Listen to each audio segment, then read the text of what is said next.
Oke, kita lanjutkan ke materi berikutnya, yaitu kita belajar tentang sifat koligatif ya.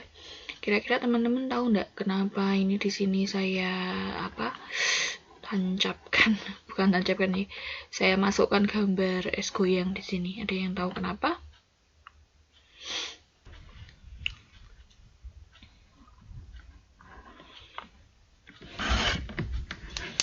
Ada yang bisa menjawab mengapa? Bagus ya. Jadi memang salah satu kearifan lokal kita yang ada hubungannya dengan sifat koligatif larutan begitu ya. Jadi teman-teman mungkin ada yang suka minum atau jajan es begitu ya, es goyang seperti ini ketika dulu SD. Kalau yang generasi yang sudah kena pandemi begitu, yang anak SD sekarang mungkin juga nggak ngomani zaman ini ya. Nah, saya pengen tanya dulu, apakah bapak-bapaknya tuh yang jualan tuh bawa kulkas apa enggak ketika jualan ini? Enggak kan? Lalu pertanyaan berikutnya adalah, kenapa kok bisa bapaknya itu mempertahankan es yang ada di dalamnya ini kok tetap dalam wujud fasa padatnya gitu, maksudnya dalam wujud es-esnya nggak mencair gitu. Kira-kira kenapa? Bagus, jawabannya sudah pada pinter-pinter ini ya. Betul, karena memang di sebelah sini nih ya, sebenarnya bapaknya itu kan pakai dua tempat ya, dalam yang untuk es yang kita makan, kemudian di luarnya ini itu adalah es batu yang sudah ditaburi sama garam gitu ya. Jadi prinsipnya sebenarnya adalah penurunan titik beku. Jadi bapaknya keren ya, sudah belajar tentang penurunan titik beku, salah satu sifat koligatif larutan gitu ya. Nah, hubungannya bagaimana Bu gitu. Jadi es batu yang ada di sini itu kan bahan dasarnya adalah H2O begitu ya, air gitu ya. Nah, titik beku air itu berapa kalau murninya? Kalau dalam tekanan 1 atmosfer? Iya, betul, pinter. 0 derajat Celcius. Dengan adanya penambahan garam gitu ya, NaCl, begitu yang kita tahu bahwa dia juga merupakan salah satu elektrolit kuat ya, yang maka ketika di dalam larutan tentunya akan terionisasi. Nah, jumlah ion ini juga kan ada faktor Van Hoff, nanti kita juga akan belajar. Mungkin teman-teman di SMA juga sudah pernah dengar, mungkin sambil ingat-ingat kembali faktor Van Hoff gitu ya. Jadi jumlah zat larutnya artinya lebih besar begitu ya. Nah, ketika kita masukkan garam dapur ke dalam ke dalam es batu ini, secara otomatis sebenarnya sedang proses membuat larutan begitu ya, yang tadinya pelarut murni ditambah dengan suatu zat terlarut begitu ya, sehingga diharapkan menurunkan titik beku begitu ya. Nah, kalau titik bekunya sudah di bawah suhu 0 derajat begitu, diharapkan es yang ada di sini ini fasanya itu tetap wujud es begitu, tidak mencair gitu. Itu sekilas aja ya mengenai sifat koligatif yang ada di kehidupan kita sehari-hari. Lalu apa sih sebenarnya tadi terkait dengan turunnya titik beku begitu ya dalam es goyang. Terus kemudian sudah dibahas tadi sedikit Bu Anta menyebutkan tentang sifat koligatif atau colligative properties begitu ya. Mungkin teman-teman kemarin juga sudah mungkin ada yang sudah baca bukunya gitu ya, sudah ada yang beli buku Raymond Chang, bisa dibuka-buka yuk. Ini definisi ini saya ambilkan dari bukunya yang Nivaldo Citro. Teman-teman juga sudah bisa mengaksesnya di Google Drive ya, yang sudah saya share kemarin begitu ya. Jadi sifat koligatif larutan itu the property that depends on, bergantung pada the number of particles dissolved in solution. Jadi bergantung pada sejumlah partikel yang larut di dalam larutan, atau berarti zat terlarut kan, partikel yang terlarut di larutan itu kan zat terlarutnya. Jadi sifat-sifat properties itu kan sifat ya. Sifat-sifat larutan yang sifatnya itu bergantung pada banyaknya jumlah zat terlarut. Itu sifat koligatif. Lah, ada apa aja sifat-sifat yang seperti itu? Sifat-sifat seperti itu ada penurunan di tekanan uap, kemudian kenaikan titik didih, penurunan titik beku yang tadi kita bahas hubungannya sama es goyang begitu ya. Kemudian ada tekanan osmotik begitu. Kita bahas satu persatu. Oke, kita mulai dari sebelum masuk ke penurunan tekanan uap ya. Ini. Teman-teman, misalnya ini saya ganti misalnya muknya itu sama dengan disamain gitu ya. Jadi misalnya nih yang selama pembelajaran online. Selama pembelajaran online, teman-teman suka kan biasanya nyanding kopi atau nyanding teh begitu, atau nyanding air putih begitu. Nah, kira-kira misalnya ini sudah diminum. Misal nih yang punya kopi di rumah, teman-teman sudah punya kopi diminum sejumlah volume tertentu, disisakan dengan jumlah yang sama. Ini anggap muknya sama ya antara yang kopi dengan yang air putih gitu ya. Terus dibiarkan 1 bulan, disisakan sama-sama setengah mili, yang ini juga setengah mili. Dengan muk yang sama supaya menjamin istilahnya variabel kontrolnya gitu ya. Nah, dibiarkan 1 bulan. Kira-kira yang terjadi apa? Pintar. Yang terjadi adalah habisan ya. Kopinya maupun airnya habis. Tapi pertanyaan berikutnya adalah, yang habis yang mana duluan? Yang habis kopinya dulu, larutan kopi, apa airnya dulu? Jawab coba. Iya, airnya dulu. Kira-kira kenapa bisa begitu ya? Kaitannya apa dengan penurunan tekanan uap? Ini ya, jadi semua zat padat dan cair itu memiliki kecenderungan untuk menguap menjadi suatu bentuk gas. Jadi kalau saya sederhanakan dari bahasa yang ini, kalimat yang ini, menguapnya bukan ini ya, tapi menguap, berubah fasa begitu ya, berubah fasa dari yang cairan atau padatan berubah menjadi gas gitu ya. Jadi kalau saya sederhanakan dari kalimat yang gombyoan begini ya, itu bahwa setiap zat padat maupun cair begitu ya, dia itu memiliki kecenderungan untuk menekan, memberikan tekanan ke atas begitu ya, atau berubah menjadi fasa gasnya begitu. Misalnya larutan tadi, misalnya air lah, pelarut gitu ya, pelarut murni. Dia punya kecenderungan H2O-nya itu dia akan menekan ke atas untuk berubah menjadi fasa gasnya. Animasinya seperti inilah. Nah ini, kok nggak gerak ya? Nah ini. Nah, teman-teman sudah bisa lihat toh. Ini misalnya, ini kan air, kita zoom begitu, terus ini tampilan mikroskopis ketika di zoom begitu ya. Ini si H2O-nya, berarti yang H yang putih-putih ini, O-nya itu adalah yang merah-merah ini ya. Nah, kita bandingkan ini yang air murni, ini yang air murni sudah ditambah sama NaCl. NaCl-nya itu yang hijau sama biru ini loh. Nah, Cl-nya yang hijau, Na-nya yang biru ini. Kita perhatikan di sini. Ketika yang ini sama yang ini bedanya apa? Yang air murni dengan yang larutan NaCl ini bedanya apa? Bedanya apa? Jadi ini bedanya, lihat bahwa si zat larut NaCl-nya ini menghalangi si H2O-nya untuk gerak-gerak ke atas gitu ya, untuk memberikan tekanan ke atas untuk menjadi gas.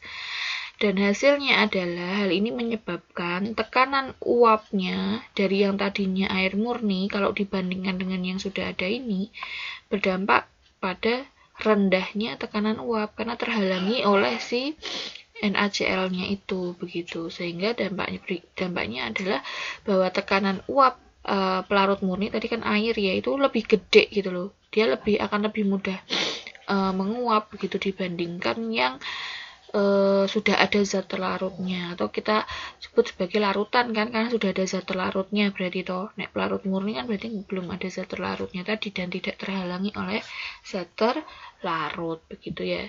Sehingga kalau kita gambarkan misalnya tekanan uap pelarut murni itu kita gambarkan dengan, simbolkan dengan P0 begitu ya. Yang murni-murni kan biasanya disimbolkannya 0 ya, titik didih pelarut murni yo TB 0 gitu ya, P0 begitu. Ini yang pelarut murni.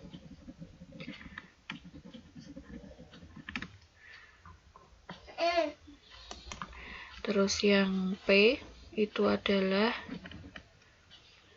tekanan uap jenuh. Ini juga tekanan ya, kenapa ya? tekanan uap larutan. Ini artinya berarti dia sudah ditambahkan zat terlarut. Kalau yang ini dia yang belum ditambahkan zat terlarut. Bedanya di ondol-ondol ini ya, nanti TF0 itu juga berarti ada dia adalah sebagai pelarut murninya. Terus kemudian TB0 berarti yang pelarut murni gitu ya. Oke. Nah, dan ternyata ya seberapa besar penurunan tekanan uapnya itu antara larutan dengan pelarut murni itu sudah dikaji oleh Bapak Raoult di sini ya, Bapak Raoult ini. Nah, beliau sudah melakukan penelitian di bidang larutan ini selama 20 tahun dan menemukan salah satunya adalah bahwa seberapa besar penurunan tekanannya itu adalah nilainya itu sama dengan fraksi mol dari zat terlarut dikalikan dengan tekanan uap pelarut murninya, gitu ya. Jadi dari hasil penelitian dicoba sampai ketemulah suatu pola bahwa ternyata penurunan tekanan uapnya atau selisih tekanan uap antara pelarut murni ya, pelarut murni di sini selisihnya ini.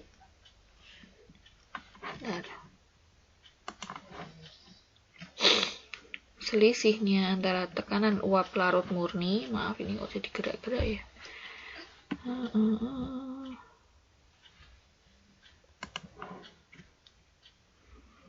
Ini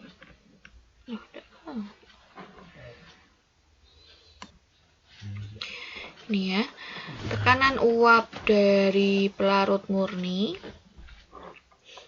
tadi ya, selisih antara tekanan uap larut murni dengan tekanan uap larutannya itu nilainya adalah sama dengan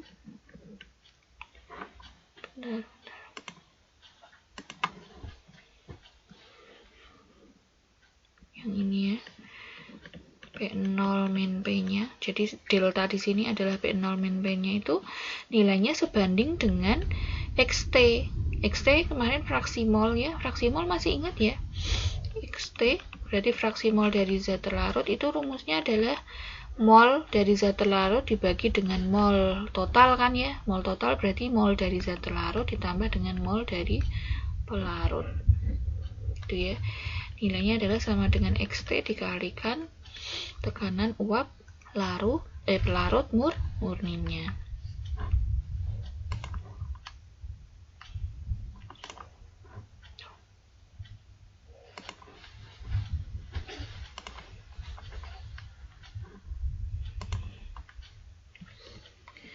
Nah, teman-teman itu masih bisa menggunakan juga kalau misalnya kita turunkan begitu ya, kita bisa menggunakan rumus yang ini. Nah, bagaimana penurunannya?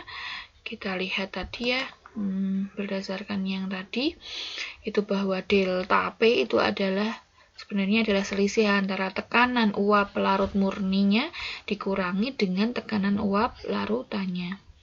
Bukan dikurangi sebenarnya, namanya juga selisih gitu ya. Yang lebih tinggi kan yang ini kan, yang P0-nya kan gitu ya.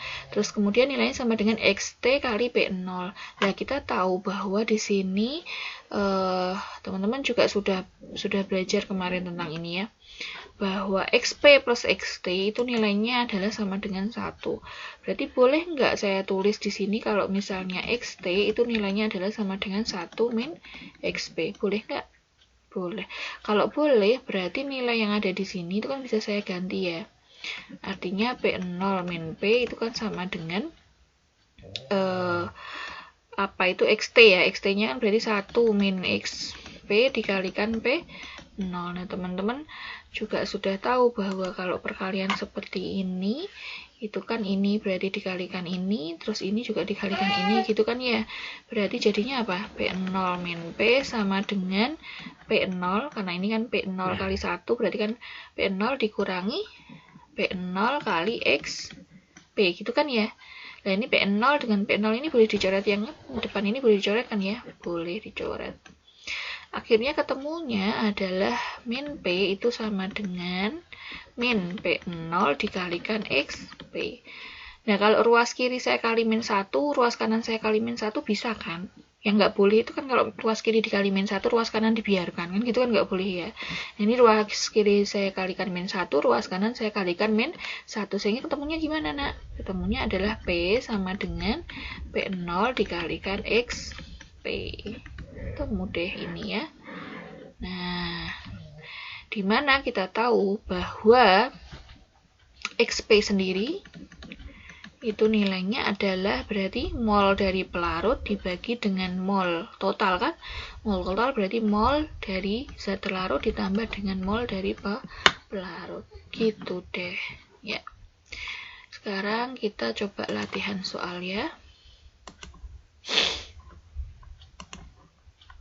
Nah nih. Tekanan uap air pada suhu 100 derajat itu adalah 760 mm Hg.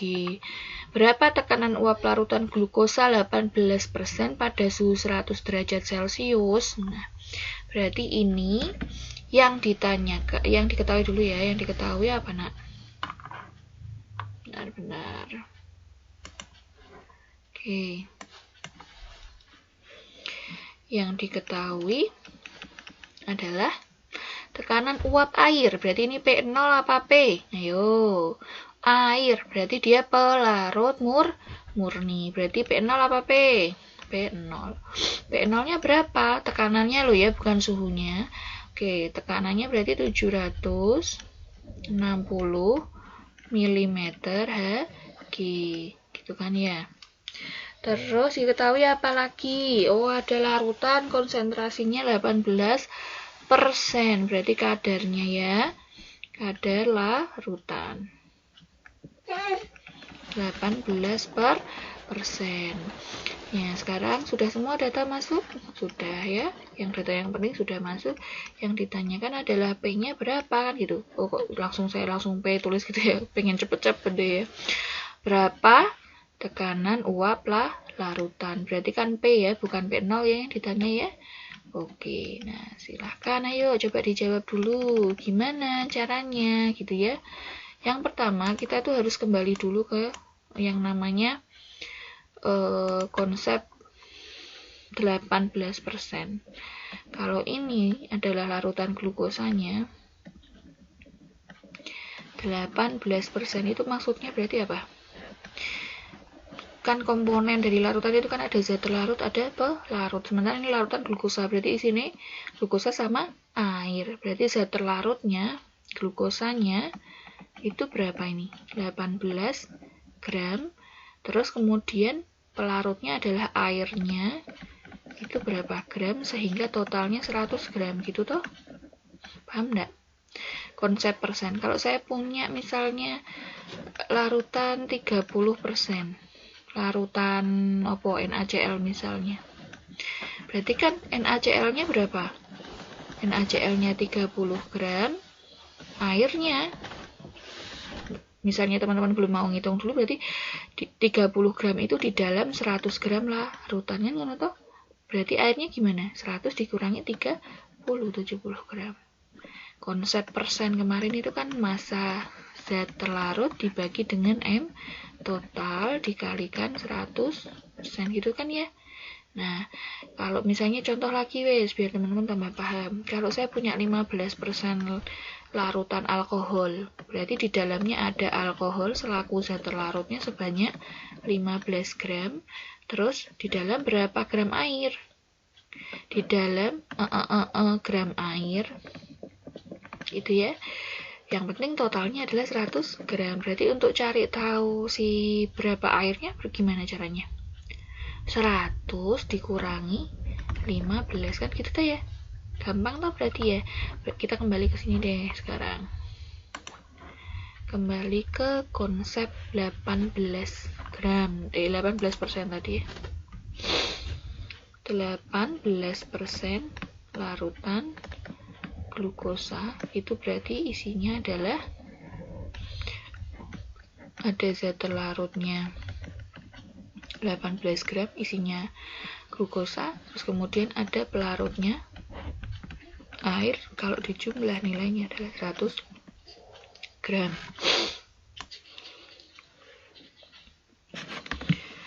Yang di sini adalah berarti 100 dikurangi 18 gram. Berarti berapa? 82 gram. Ini apa sebenarnya? Ini kan massa zat terlarut, ini massa pelarut. Zat terlarutnya tadi ini glukosa. Yang di sini adalah air gitu. Oke, konsep ini sudah ketemu, enak tuh sudah ya. Nah, sekarang kita mau cari apa tadi yang ditanyakan? Yang ditanyakan adalah P-nya ya. P-nya berapa? Nah, kita kembali ingat rumus. Tadi ya, mau pendekatan lewat P delta P atau P, monggo sih. Tapi karena ini sudah yang yang ditanyakan P ya, kalau saya sih pakai yang ini aja. Nanti teman-teman kalau mau pakai yang delta P sama dengan XT kali P0 ya monggo aja sih, tidak masalah. Itu ya. Kalau P berarti rumusnya tadi apa? XP dikalikan dengan P0. Nah, kita cari apanya dulu?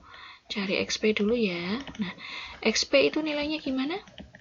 NP dibagi dengan N total. NP plus NT. Gitu kan ya? Nah, sekarang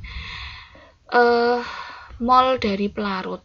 NP ini kan mol dari pelarut ya. Mol dari pelarut. Rumusnya gimana? Mol pelarut.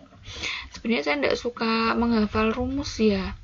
Mol itu kan sebenarnya gram per mol gitu ya. Maksudnya zat pelarutnya kan glukosa.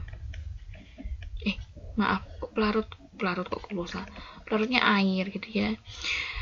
Nah, si air ini dia punya massa molekul berapa? Kita kan butuh data tentang massa molekul air. H2, H itu 1 gram per mol, terus kemudian O adalah 16 gram per mol, berarti 18 gram per mol. Dari definisi ini 18 gram per mol saja itu sebenarnya tidak usah menghafal rumus mol ya. 18 gram per 1 mol gitu kan. Ya enggak? Lah, kita punya ini berapa? Punya modal berapa? Oh, modal di soal adalah 82 gram. Ini berapa mol kan gitu. Sebenarnya pakai kesebandingan nilai kan bisa ya. Tinggal ini dibagi gitu kan ya. Jadi jadinya adalah 18 per 82 sama dengan 1 per X kan gitu. Tinggal kali silang. 82 kali 1 gitu kan. Dibagi 18 ketemunya berapa gitu kan ya. Tapi kalau teman-teman nggak terbiasa dengan cara itu ya nggak apa-apa pakai rumus ya nggak apa-apa, boleh. Kita hapus ya dulu, kok ngapus kok kabeh bu. Oke, berarti di sini adalah NP nya sama dengan gram air kan ya. Kok gram air, mol air. Berarti nilainya adalah mol air sama dengan gram air dibagi dengan massa molar air. Gramasi airnya ada berapa? 82 gram. Massa molar airnya berapa? 18 gram per mol. Berarti ini coret gitu kan ya. Ketemunya berapa yo? Pinter, ada yang sudah ketemu ya? Cek. 4, berapa ya ini ya? 4,56 kalau nggak salah. Coba silahkan nanti teman-teman dicek ulang ya. Mol H2O nya sudah ketemu tuh 4,56 mol. Sekarang kita ganti cari apa lagi berikutnya. Ini masih tataran ini ya, masih menghitung ini. Nah, NP sudah ketemu. Sekarang NT kita cari NT. Mol zat terlarutnya berarti apa ini? Mol glukosa. Nah, mol glukosa itu berarti adalah gram dari glukosa dibagi dengan massa molar glukosa. Glukosa itu apa? C6, H12O6. Jadi massa molarnya berapa nak? Massa molar glukosa C6. Yuk kita hitung bareng-bareng yuk. Tambah 12 tambah 180 ya massa molarnya ya. Nanti dihitung sendiri ya. Ini teman-teman bisa dapat dari SPU yang ada di buku Raymond Chang. Berarti zat larut gram glukosanya berapa di sini? 18 gram. Terus dibagi massa molar dari glukosanya tadi 180 gram per mol. Ini boleh kita coret kan? Gram coret, terus molnya kan jadi naik itu ya. Ayo, ketemunya berapa ini? 0,1 mol. Sudah kan ketemu ini. Tinggal masukin ke sini dah. Ke sini maaf. NP-nya tadi berapa NP? Mol airnya 4,56 dibagi dengan mol total. Berarti 4,56 ditambah 0,1 sehingga ketemunya kok berantakan sini. Sehingga total ketemunya adalah 0, berapa ini? 0,23 kalau tidak salah. Coba nanti dipastikan ya untuk angkanya ya. Dicek-cek ulang. 0,23. Nah, belum selesai loh ya, ini baru ngitung XP. Nah, tinggal kita masukkan ke sini. XP 0,23 dikalikan P0. P0-nya berapa tadi? Yang diketahui 760 mm Hg. Saya hapusnya dulu. Ini tak hapus ya. Berarti jadinya ketemunya berapa? Ada yang sudah ketemu? Yaitu 743,69. Ini berarti ketemunya adalah 743,69 mm. Untuk angkanya nanti teman-teman bisa cek kembali ya. Saya tidak terlalu perhatikan masalah angkanya, perkaliannya gitu. Yang penting konsepnya teman-teman sudah dapatkan itu.